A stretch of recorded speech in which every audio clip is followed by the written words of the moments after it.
good evening, and welcome to our second installment of our town hall called I Am in Control, Creating Healthy Boundaries While Navigating Breast Cancer.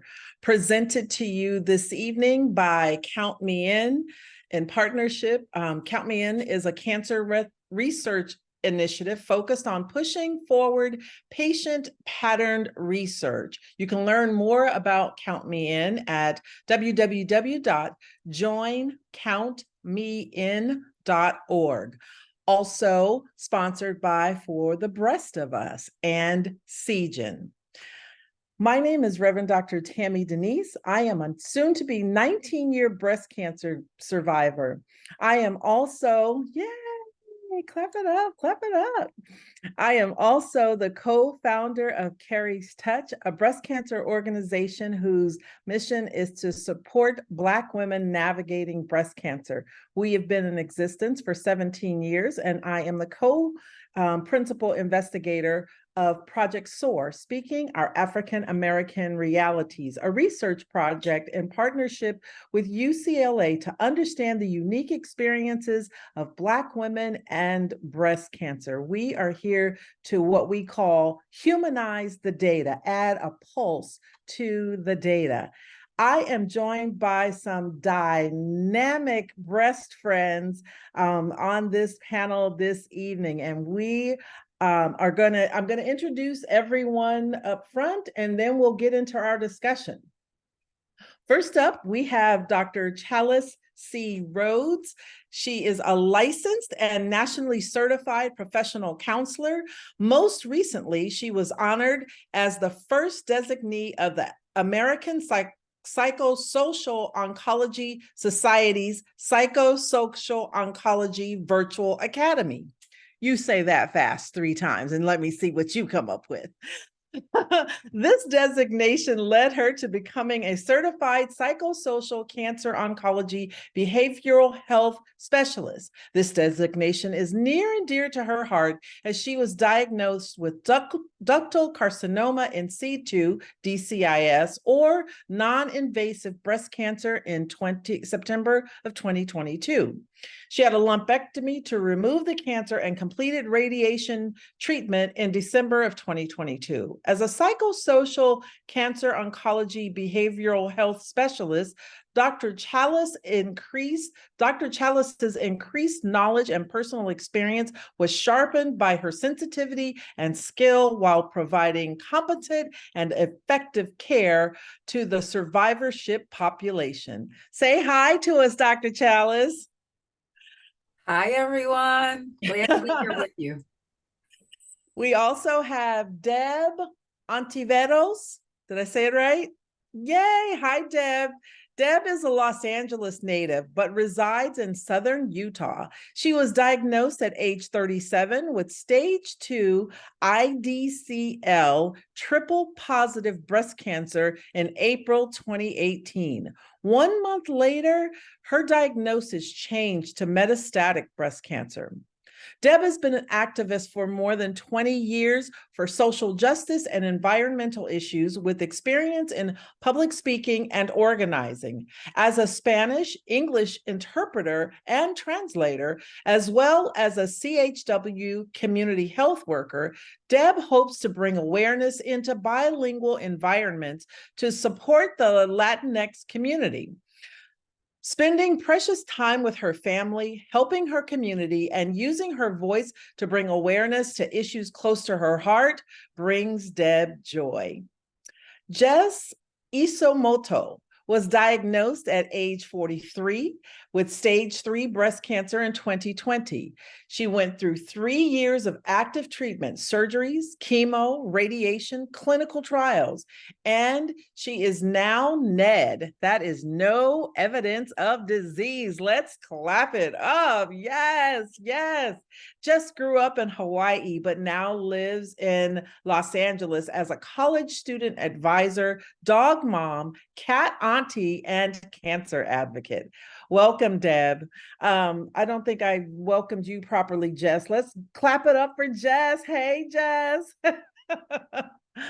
And rounding out our panel this evening is Dr. Neosha C. Ponder. She is a native of Kansas City, Missouri. Neosha is an adjunct professor at Trinity Washington University in Washington, D.C. In 2016, at the age of 36, just 1 year after completing her doctorate, Neosha was diagnosed with stage 2B ER/PR negative, HER2 positive invasive ductal carcinoma breast cancer. Her determination to fight and to share her story has led her to be featured on CNN and BET while still in treatment. In 2021, while still looking for a full-time job following treatment, Neosha wrote a memoir about her breast cancer journey, God's Got Jokes: How I Used My Faith and God's Humor to Survive Breast Cancer. That was released in February of 2022. She has not allowed a diagnosis to stop her from educating, empowering, and uplifting her community. Welcome to this dynamic panel. Welcome, Neosha. Let's clap it up. We are here. There's nobody else here but us ladies. We're going to have a chat. We're going to talk a little bit. We're going to give the invisible people an opportunity to develop some questions, and we'll check in with the questions a little bit at the end. Let's start with you, Dr. Chalice. As a licensed professional counselor, let's start with talking about how you define a boundary. All right. So listen, boundaries are where we end and others begin. These are clear guidelines, right? That teach people how we want to be treated, what we will accept, what we won't accept. Boundaries promote safety and respect, us to feel safe and respected. And, boundaries can be real or imagined demarcations between things. Mm-hmm. Can you give me a little bit of an example about an imagined boundary? Right. So, people, we commonly will develop perceptions of people, and someone may perceive a certain thing about you, and it could be real. They could be on point about it, right? But it also could be imagined. And unless you had a conversation, you wouldn't really know exactly what that is. And this might also revolve around expectations, unspoken expectations. That's exactly what I was going to say. So it sounds like that boundary is one that is put upon you, not necessarily one that you set yourself. Yes. Correct? Yes. Expectations. We'll get into, I'm going to jot that down in my notes so we can come back to expectations. Deb, what were some boundaries that you established for yourself as you went through treatment?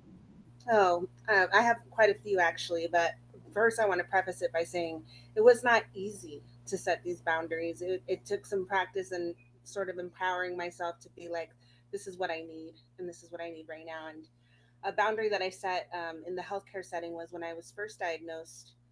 They wanted me to start chemo right away, and I was like, no, hold up, I need time. I need time to investigate some alternative treatments, some other options. I don't want to be rushed into this. It's already metastatic. I know time is of the essence, but I had to put my foot down and be like, this, I want this on my timeline. I want to start when I'm ready. And so it was like I just told them to give me a couple of weeks. So I took 4 weeks, and I also used that time to spend time with my child. She was 4 years old at the time. And because I was nervous, I was unsure of what to expect. And then once I started treatment, I started having to have this realization that sometimes we need to set boundaries with ourselves. I was go, go, go, go, go all the time, showing up for protests and rallies and giving speeches, and then going home, tending to my child, doing what I had to do. And it was always never slowing down, just single mom routine. So I had to learn to stop, use my time intentionally, see where I was going to have to save my energy to rest. And then worst for me, worst because I'm so used to being in control and doing things myself, was learning to accept help from others while I'm setting this boundary for myself. Um, Wow. and and I think that kind of just goes in with self-care too, is making that time to be like, okay, this time is for Deb, time to relax. Everybody needs to know it's mom time, it's Deb time, give me some peace. And I have to do this like every day. There's like an allotted amount of time for myself, and my family knows this and respects it and stuff. there's just a lot of boundaries, but those are just a few of them. Wow. And we're going to give you more time a little bit later, but I am just curious of where did you learn to set such healthy boundaries?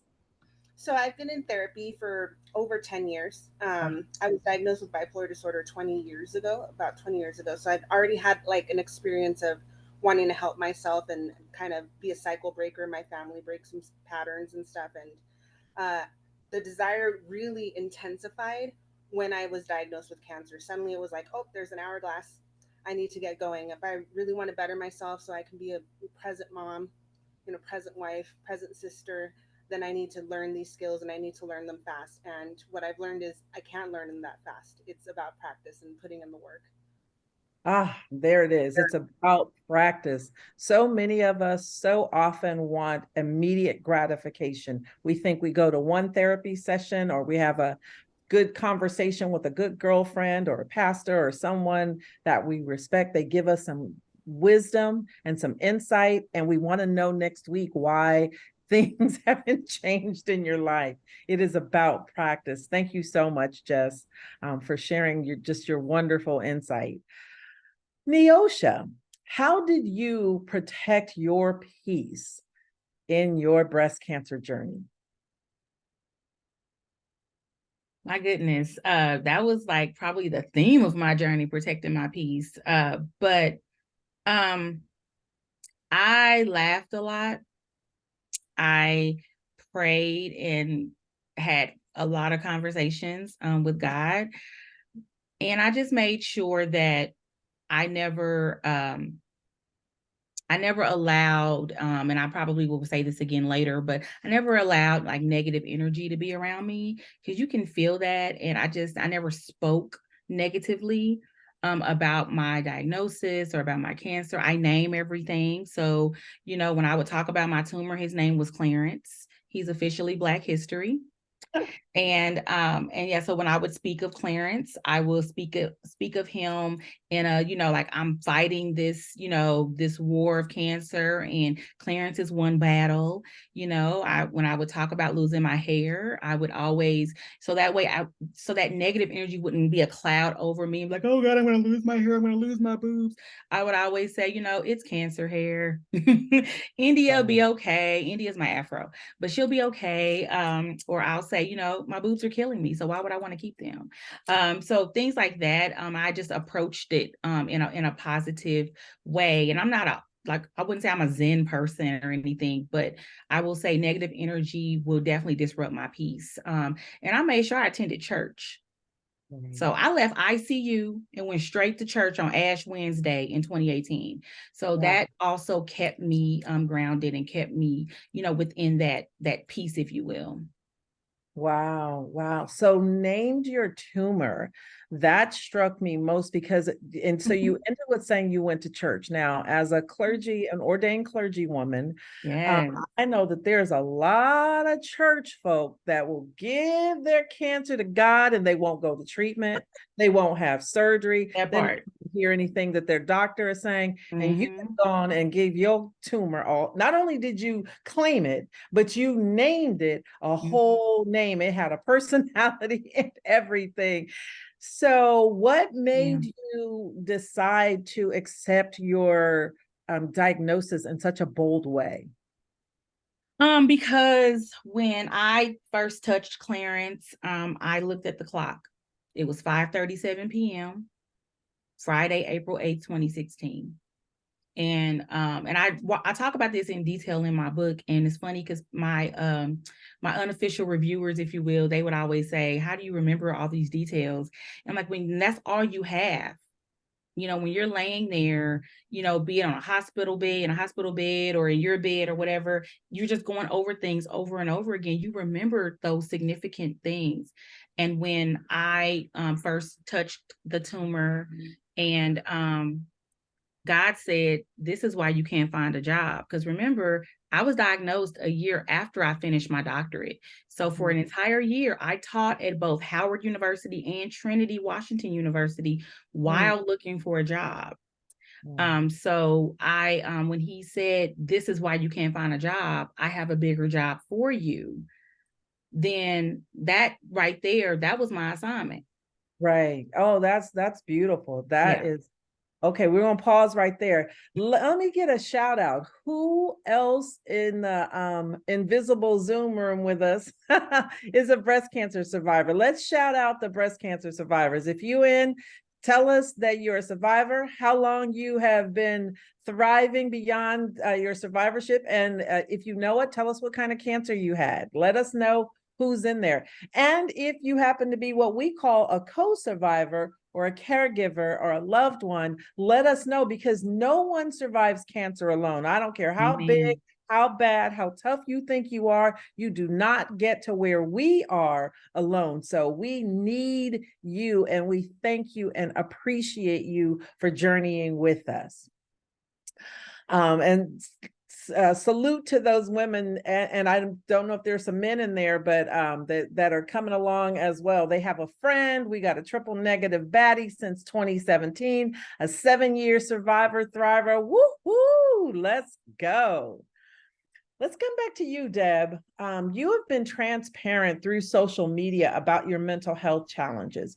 What inspired you to share your story? And you shared just right now so very openly, and there's such stigmas around mental health, and especially bipolar disease, and you just shared it so openly. What inspires you to share so openly and so freely? Well, you named it. One of the reasons is stigma, is I want to do my part to break down the stigma, but it really goes back to even before I was diagnosed with breast cancer. I was 20 years old when I was diagnosed with bipolar disorder, and it was back then, it was the early 2000s. It was a lot more stigmatized and like really hard, and my family had a hard time understanding it, and so I felt misunderstood. I felt like I wasn't being seen or heard. And culturally, we don't talk about that. That's like the secret in the room. This is not a thing that we discuss, you know. So I was kind of the black sheep because I was starting to sort of try to educate my families in efforts to hopefully that they would be able to connect with me. And when that wasn't happening, you know, Facebook started up, joined Facebook, and I started finding mental health groups and stuff. And then I started kind of finding my voice, where I was like, you know what, there's nobody out there. I don't see any young Latinas talking about their mental health because it's so taboo. I'm going to start talking about this because I feel alone. I feel isolated, and I want others to know they're not alone. And then, you know, we fast forward 15 years and we have a breast cancer diagnosis. And the breast cancer diagnosis was a huge trigger for the bipolar symptoms. So suddenly I was finding myself navigating multiple illnesses and thinking to myself, all these years of therapy, all this, you know, dialectical behavioral therapy skills that I've learned and stuff, everything has to come together now. Why can't I share that? Why not share that with, you know, maybe in a broader audience, you know, because somebody out there is struggling too, and is living with shame, living with guilt, because those are the feelings that are associated with mental illness, even though it's not your fault. um, I want them to know they're not alone. I want them to see a face that's like, hey, Deb's doing it. Deb's managing it day to day. I can too. I can Wow. get through. We can do hard things.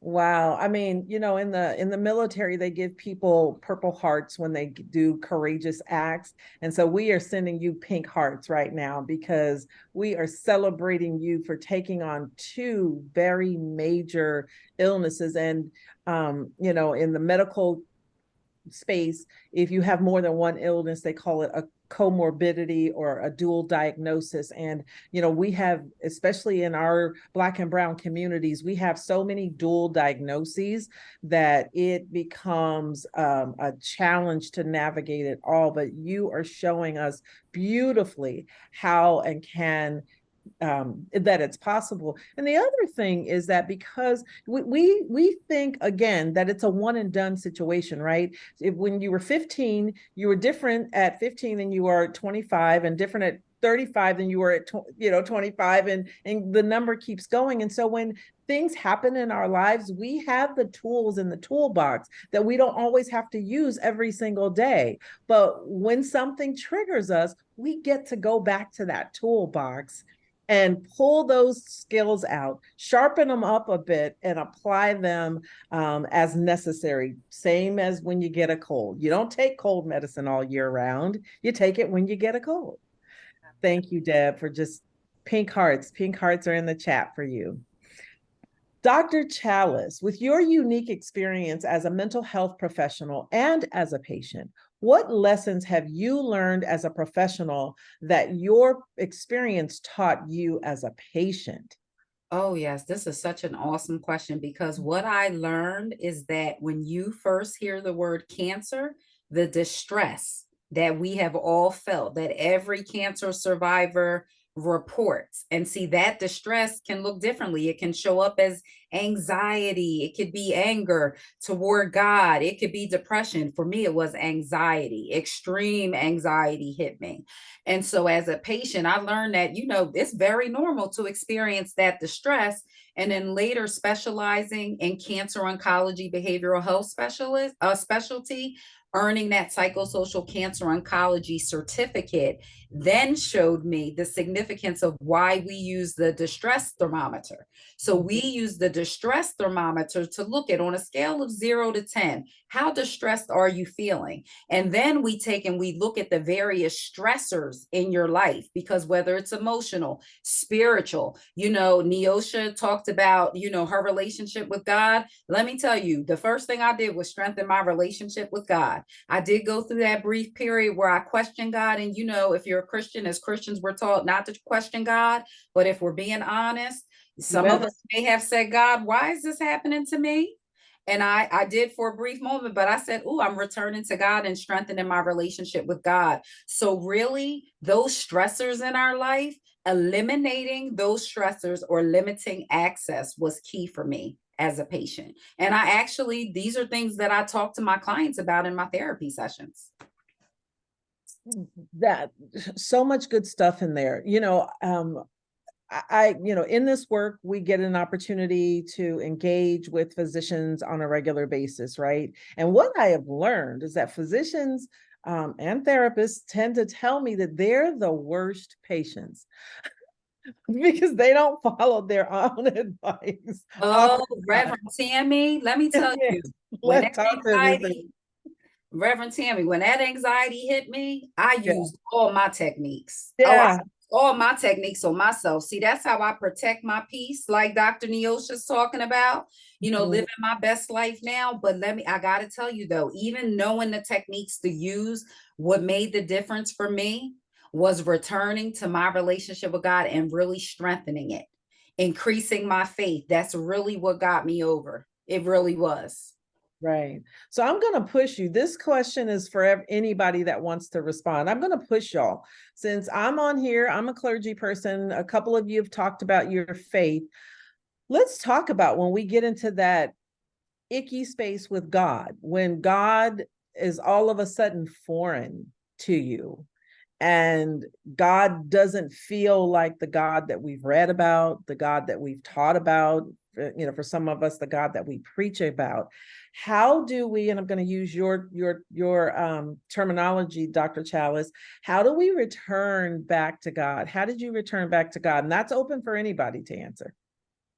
I would say God uses people, and he used my surgeon. My surgeon, when she first met me, we started hitting it off. We were laughing, and she's like, wait, what do you do for a living? And I said, oh, I'm a therapist. And she was like, you're a therapist. She was like, we need you. She's like, I have nobody to refer my women to. And I swear, she looked right into my spirit. And guess what? Remember, I told you guys I had that moment where I was questioning God. When she said that to me, I said, oh, God, you want me to take my mental health experience and utilize this in the breast cancer survivorship community. And then 2 weeks after she said that to me, one of the insurance companies that I'm contracted with sent out a call to all of the healthcare providers asking us to specialize in cancer oncology behavioral health. So then I took and I turned my pain into purpose. And now I'm using my mental health and survivorship experience. Wow, beautiful. That's similar to what Neosha said about her calling her and why she couldn't find a job. And God was like, hey, that's because I got a different job for you. Jess, Deb, do you want to chime into this conversation? Okay, no worries. Nobody has to say anything they're not ready to talk about. Let's come back over to you, Neosha. What are 3 boundaries that you would tell a newly diagnosed woman of color with breast cancer? Well, one, it's okay to love people from a distance. You Mm, know, everybody's not meant to be in the front row. And I had to do that with family members. I had to do that with really close friends. I've lost friends along the way, but if you're newly diagnosed and you know when people come with the drama, you know, or the negativity, it's okay to love people from a distance. Another one is, you know, model how you want to be treated. In other words, you know, sometimes you may have to pivot from that negative conversation, you know, and I know I laughed a lot. I kept it light. I was never a woe me kind of person. mhm. You know, if anything, when I would question God, I would just be like, really, really. And this has been recorded, so I ain't gonna say the other words that I chose to use with my extensive vocabulary. Okay, so it was a few times where Jesus and the Holy Spirit had to gang up on me and be like, "Now, sis, Dad told you what to do, and you're not doing it." You know, so but yeah, when I would go around people and they want to, you know, harp on, you know, me not having hair or not having boobs or you know, do you think it's gonna come back? I mean, who wants to talk about that? So I had to find myself, you know, laughing it off. And I'm like, I've never dated the same guy twice. So this Mm, ain't happening again. You know, I'll make a joke about it. And the third one is, you know, visit with people who genuinely give you joy, right? I had a sorority sister who I love dearly, and she's a survivor, but she knew a doctor I was going to see just to check out the person, and said she didn't really care for that person socially, not medically, right? And I'm never going to forget that, because as much as I loved her and I appreciated her coming with me to appointments, I said, I think I'm gonna go to this one by myself, because energy matters, you know?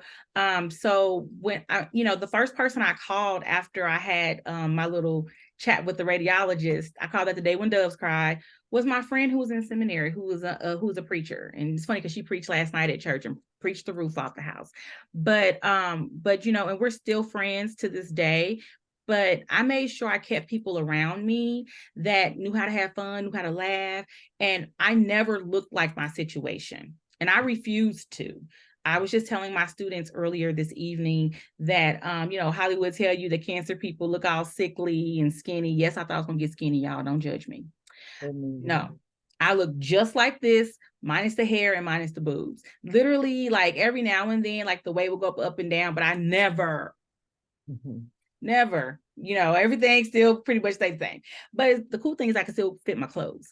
But yeah, I just kept it like that all the time. You know, I never I made sure that if I'm gonna call someone to say, hey, you know, can I come over for dinner? I don't want to go over to dinner to the people that are gonna be looking at me, you know, wondering when I'm gonna die, you Mhm. know, or something like that. Because those were people that, and you don't know who it's going to be. Sometimes you're just surprised by how people react to your diagnosis. So yeah, I made sure of that. Wow. Thank you. Thank you. Jess, as an Asian American woman, were you encouraged by your family to share your story? If not, how did you find peace with your decision? And if so, share how they supported you. Oh, you know, I don't think my family in particular cared either way, but I would say in general, and it's always going to be hard to generalize on behalf of our communities, but it sometimes still helps to have that type of conversation. So let's start with that, right? I think in general, it's hard for Asian families to share publicly these very shameful things of medical problems, of negative issues, of trauma and grief in the family.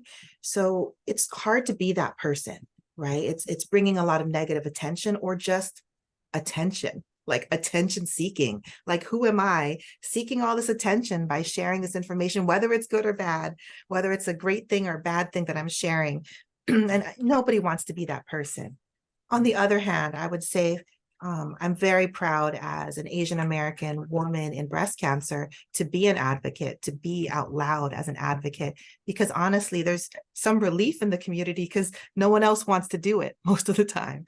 And let's do that. Then let's get out there. As Deb was sharing, I think, you know, it's so important for some of us. Not everyone needs to do this. It's a personal choice, but some of us need to be out there so that there is someone to look to when you're going through it, right? Seeing is believing. And I needed to see, when I was diagnosed with cancer, I needed to see someone else, a survivor who looked like me, who was winning, who was surviving, who was ringing that bell. It was hard for me to find those examples. So if I can go out there and be one of those examples, then maybe there's someone out there who's looking, who'll know that 3 years later, I've made it through. This could happen for you, right? So I'm trying to be out there. And I think in the end, my own personal family is happy to support that. I think they probably love that part of it, but I'm sure it was a little bit confusing at first. You know, it's just not a normal thing to be putting all your personal business out there. But I'm happy to do it. Wow. I am so happy that you're doing it, and I'm happy that you're here on this call. And at the risk of speaking for everybody on this panel, because we are all people of color, Black and, you know, people of color on this call, I would say that many of us culturally are very private people. And I would say that those of us on this call are actually the outliers. It's not the norm. You don't have the people that are standing up like we do on social media, and being that chosen one. It's almost like, you know, literally you're the chosen one to go and advocate. And sometimes it can feel like a weight on our shoulders that we have to carry the entire culture, you know, along with us by the way we show up. And so I salute you, Jess. I salute my other Black American sisters on here. And I salute you, Deb, for standing up for the Latina community as well, because all of our numbers are icky when we start looking at mortality, and not just mortality, survivorship and thriving beyond that diagnosis. So many of us are alive physically, but mentally and emotionally and even spiritually, we are dead because we don't know how to come back from this. That's why my shirt says in the 41%, you know, because Black women still die at 41% higher rates than white women. And then Latino women are after that. And then Asian women are after that. So none of us are winning, you know, with regard to the death, mortality disparity. But the 59% of us that are represented here, we are actually winning. And when we reframe that and rename that and reclaim that, and we start talking about it in a different way. So I am saluting all of you. I want to be able to try to go back. There was a question, April. I won't say your last name just in case, well, it's here in the chat. So, but April says, what about people who may not go to church or be a Christian? What are some ways that you maintain your peace after diagnosis? And so before you answer, Jess, I'm going to say, I want to step back. I asked a question earlier. I asked it from the group, but the way I asked it, it sounded like I was only speaking from the Christian lens. I was speaking from any place that you might find your peace, any higher power, if that is your place of belief. So now, Jess, chime on in and educate us. So not being part of an organized religion means that you know, my thoughts and my soul and my peace are just grounded here on earth in the people. And that's also okay, right? Just a different frame of reference. So finding my peace, finding my center, finding my connection with earth and nature to relax me, to be around my people and my loved ones because that gives me my energy. Those are things that I think we all share commonly. I just don't use the same religious framework when I speak about it. And I think that I share many of the same sort of tactics that actually Dr. Chalice and Neosha were sharing already. Just again, not with the same type of lingo, I guess, the same words. But absolutely, it's about finding that center, the what is me, what is about me, that makes me, that makes me feel like me, that makes me happy to be alive, that makes me happy to be here on earth, that makes me happy to be here with my people. All those things coming back to the middle, the center. What am I doing to protect that, to nourish that, to honor that, to love that? It could be doing my favorite things, being around my favorite places with my favorite people, whatever security and comfort and happiness and joy that I can give to myself, all those things refill that heart, that center, that soul. And so I think that's my best way to answer this, in a sort of not in a religious framework, but just still very much from my own self. And I believe that would resonate with everyone as well. Oh, I absolutely love that response. And let me say to those of you who don't follow the faith path that I might follow, or that Neosha or Dr. Chalice follow, as well as we have proclaimed on this space. I personally serve a God that's bigger and big enough to meet each and every one of us wherever we are at our point of understanding and accepting who and how we coexist in this world. Yep, there are some essentials that make me, as a follower of Christ, believe in a different manner, but at our core, I believe that God is big enough to love us all wherever we are. So to you, Jess, to anybody else on this call, if you're ever in a situation and some Christian person is asking that question, I give you permission to stand boldly in how you believe and responding boldly and affirmatively, because it's all of us. It's not just some of us. That's my soapbox for now. Deb, did you want to chime in? I was raised in a very religious home. My father was a pastor and my mom was a Roman Catholic, like very traditional. So I had a Catholic upbringing, and that's pretty much the norm for a lot, not all, but a lot of Latino families. So for me, I find comfort in the Virgin Mary, in the symbolism of Mary, in the saints, in praying. But I've strayed away from like the traditions and like the doctrine of the church, and I've kind of developed my own sense of faith and belief in a higher power. And I do believe that we are each called to end. I forgot who said it, to have a purpose to our pain and stuff. And so I do feel like the things that I'm doing and speaking up about are coming from somewhere else. It's come that there's a spirit inside of me that's coming from somewhere else, that's wanting me to do these things and speak about these things, and maybe I don't understand it, but I draw strength from it and I just go with it. And I just remember my mom, always telling me, have faith in something, have faith in something. Wow, beautiful. I am just so excited about all of you just being part of this conversation again. I mean, it is blessing me. I like I said, I'm a soon to be 19-year breast cancer survivor. They told me I wasn't going to live to be 5 years. I participated in that clinical trial, and everything told me that I was going to die. And the next level to that faith conversation is those that faith has been icky and has been harmful, and people have a bad relationship with God or faith or organized religion in and of itself. And I do believe, if I'm not mistaken, one of the purposes and intentions behind this type of an offering from Count Me In and For the Breast of Us is to make sure that we provide as much as we can based on our personal lived experiences, personal and professional experiences, to as many as we can. And so I'm going to open this question up for anybody that wants to. What would you say to that person out there that's like, you know what, I ain't getting with the grass and the moon and the stars. I'm not trying to hear the Virgin Mary, and I sure not trying to hear Jesus. What would you say to that person who also deserves to have boundaries, healthy boundaries, and strong mental wellness? I'll start. I know this conversation comes up a lot when I am doing like a book signing, and I don't do a lot of big ones, but when it's an intimate setting, or people who think that my book is all about religion because it says God's got jokes, right? And it's not. It's actually about my journey, my relationship, but anyone that's going through something can tap into all aspects, right? So, and I wanted to say something about something that Jess said. I don't remember now, but it was really powerful because when you thought about what makes you you, right? And you tap into like your family.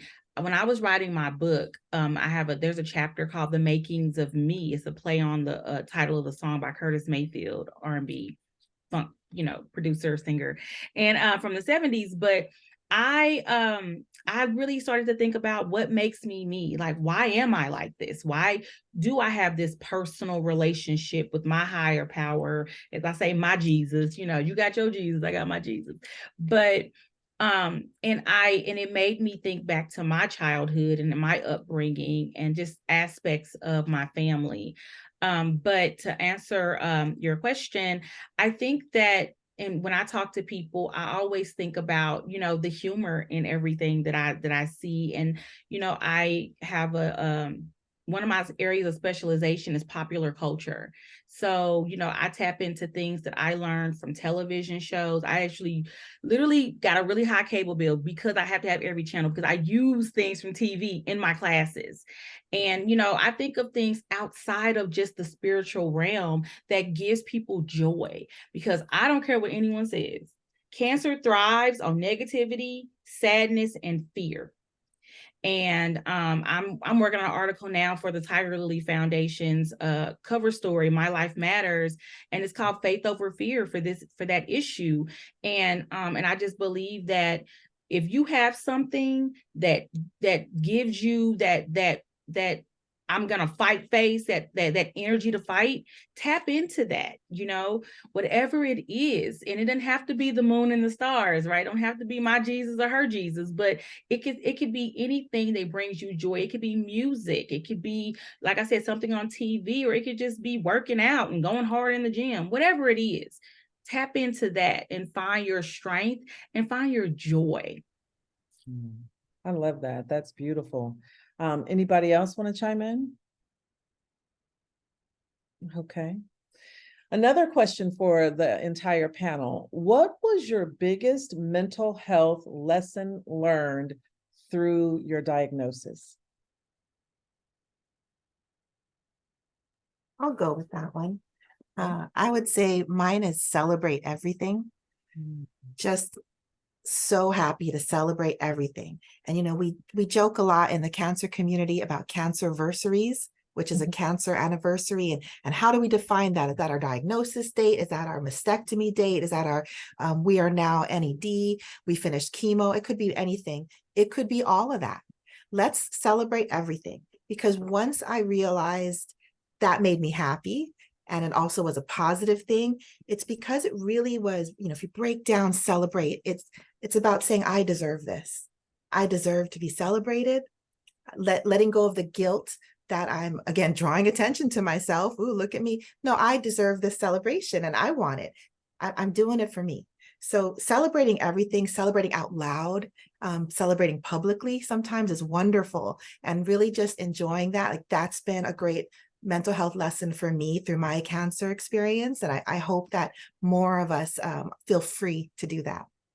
Wow, that is beautiful. Celebrate everything and celebrate out loud. I love that. Dr. Chalice. Okay, so for me, it is this holistic perspective that mental health is our physical health and our spiritual health. So the mental piece is our thoughts, our feelings, our behaviors, our physical health, our sleep hygiene, what we're eating, working out, our spiritual health, whatever you identify with.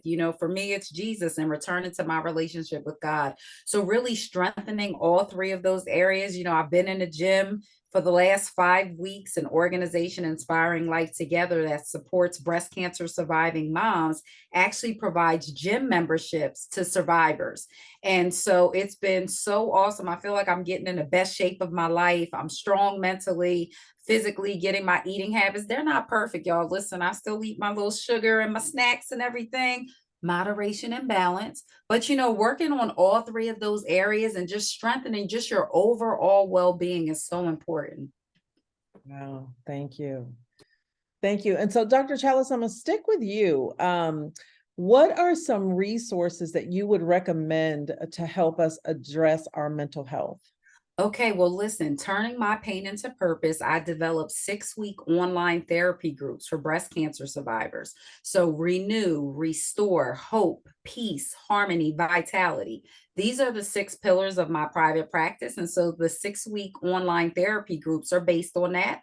Or I also provide individual therapy to clients in Georgia, Florida, Delaware, or New Jersey. If you all could go to your app store, so your Apple store or your Google Play Store, and download my Dr. Chalice Teach app. So like Neosha, you know, I taught in higher education for 12 years, so I'm continuing to use my teaching gifts. I actually developed a course for our survivorship community. It's called Thrive, Breast Cancer Survivorship. It's a little over 14 hours of content. And again, it is based on the 6 pillars of my private practice: renew, restore, hope, peace, harmony, vitality. And this course is jam-packed with every resource that you could think of that we would need in our breast cancer survivorship and really just living our best lives. Also, you know, you want to get connected with a good therapist. You know, listen, you got to shop around sometimes. You're not always going to get it right the first time, and it's okay. As therapists, we want you to have the best fit too, and you're not a good fit with everybody, and it's okay. There's no hard feelings. Keep shopping, keep looking. Don't let that be an excuse not to seek therapy because you tried this and it didn't work. Every therapist is different. It would be nice if you could find a therapist that specializes in cancer oncology, behavioral health. But listen, I became what I couldn't find.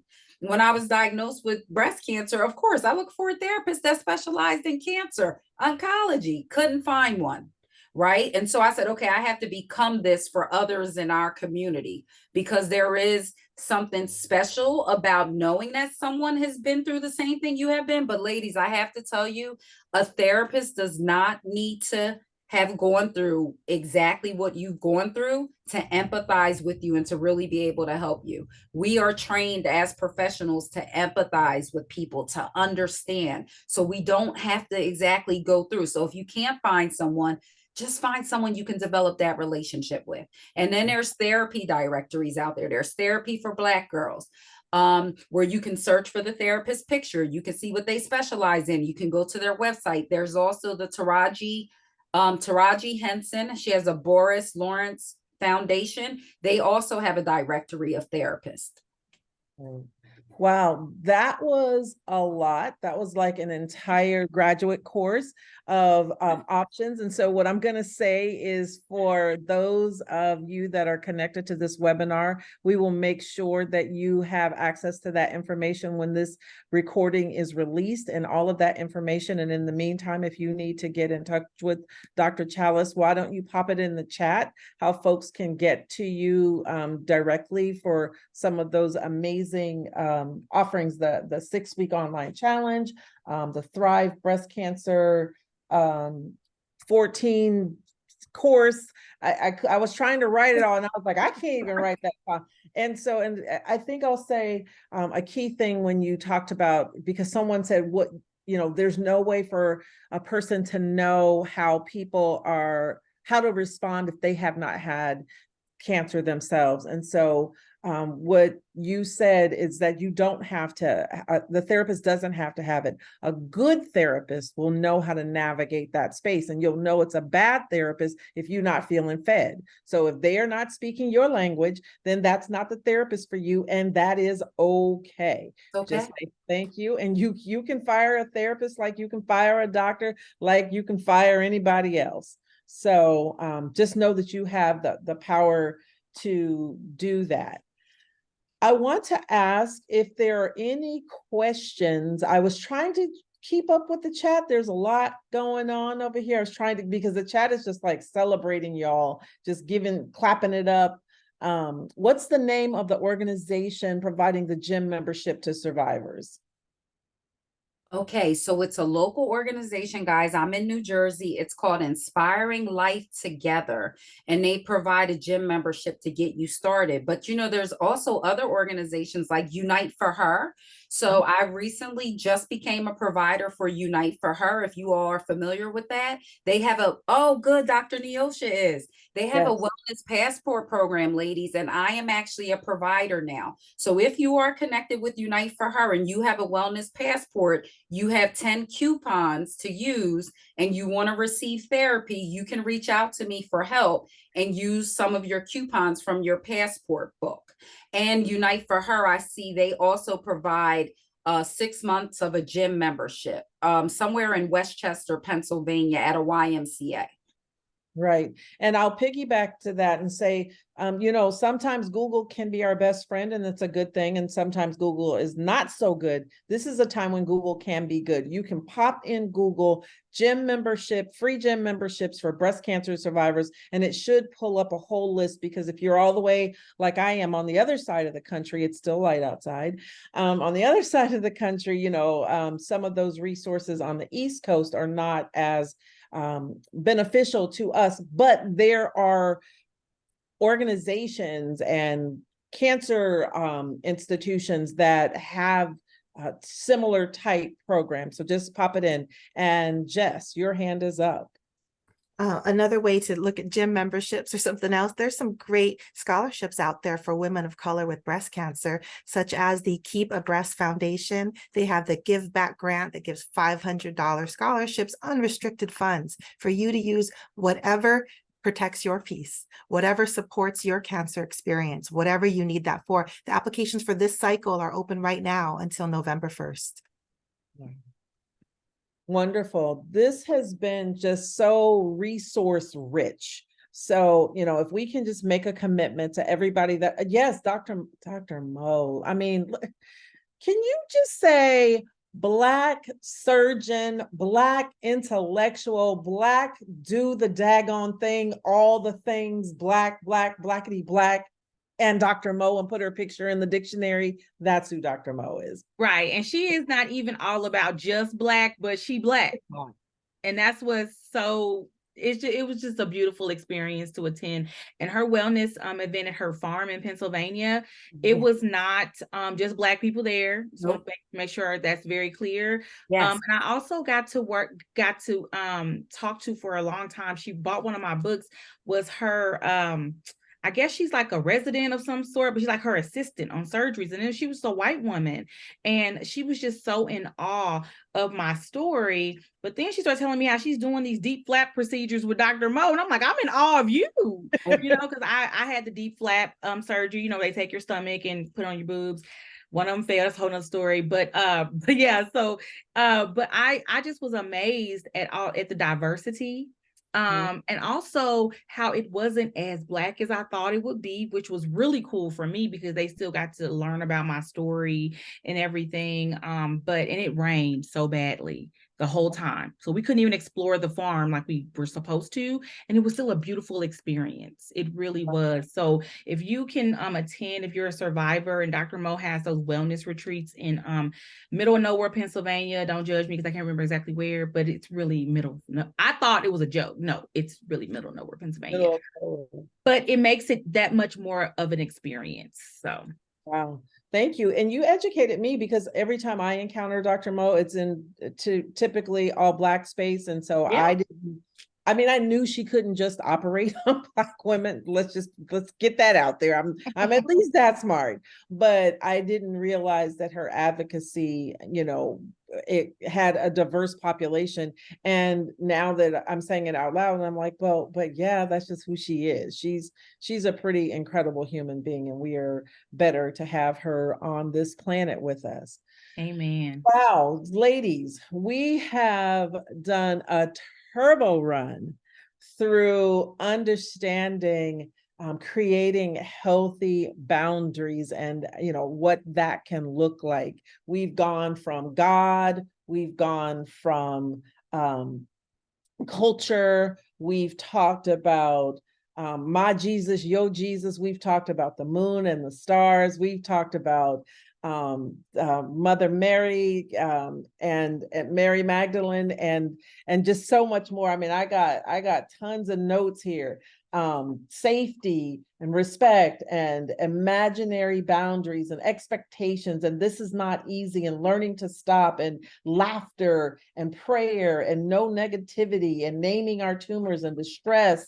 And the list goes on and on. And I just want y'all to know I was listening and I was taking notes. And so what I'm going to do is, as I go back out and continue serving in this breast cancer space, can we just all make a pact and say, we'll give the person credit the first time, but then after that, we can just own some of these incredible phrases and add them as part of our arsenal as well, because celebrate everything, celebrate out loud. I know you said it, Jess.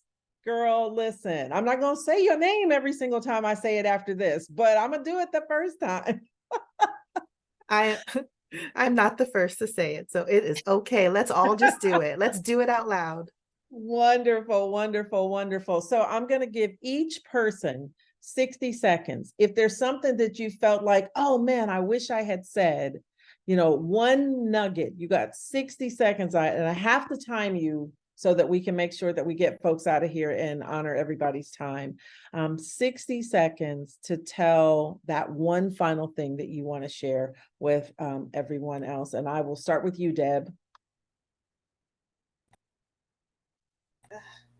I think something that I wanted to add when we were talking about a mental health takeaway was being intentional with your time.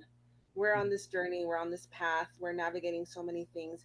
Be intentional with who you're around and what you're doing, because that's your time. So if you want to spend your time with your family, set the boundaries there so that you have that time. If you want time for yourself, set the boundary to have that time. Just be intentional with your time and energy. Wow, that's beautiful. You still have 40 seconds. All right.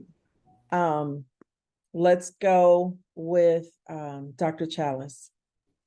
All right, ladies, listen, my pink sister survivors, we are so much more than our breast cancer diagnosis. This is only one portion, one part of what happened to us. So come on, let's embrace all of who we are. We want to thrive and live our best life now. We want to turn our pain into purpose. We want to make every day count, every opportunity count. And we can do that by walking in purpose, living in purpose, having vision, getting motivated to write that vision and to make it plain for yourself. What is your purpose? You have so much inside of you, and there's so much that you can do. And this is just only one opportunity. And you know what? If you don't want to share your story and use this as a platform, you don't have to. You don't have to, because you have others out here like us who are carrying that. And listen, maybe you want to sometimes, but other times you don't want to. And it's okay, because this is part of setting healthy boundaries. Sometimes you can devote time to it, and then other times you need your downtime. And it is okay to love on yourself. And ladies, just walk in your authenticity. We all have special gifts and abilities. Walk in it, ladies. Thank you, thank you, thank you. All right, Neosha. Advocate for yourself. So many of us were diagnosed under 40 and told that it was a cyst or not, or that, oh, you're young. Advocate for yourself, and you are paying their salaries. They are working for you. So don't be afraid to push back on what a doctor says. Also, laugh. Cancer hates when we're happy because it can't grow. Wow, beautiful. And just bring us home. Community. This cancer community is unfortunately so big, but this is not the time and space to regulate who needs to be in here. There are previvors in here who have genetic mutations, who have to do horrible decisions to protect their future. There are stage 4 thrivers who are in a different headspace than some of us can ever understand. There are caregivers who are trying to figure things out and not sure. This whole community, we're all together in this. It's horrible that we're here, but we're here. So what can we do to take care of each other, to protect each other, to support each other, to be on this panel, sharing our stories together, to listen to each other, to reach out and join a support group, to find the right therapist, to do everything you need to do. Some of us will advocate, some of us will just stay at home, and that is okay. We're all in this together, and it's all about community. Wonderful. Thank you, thank you, thank you.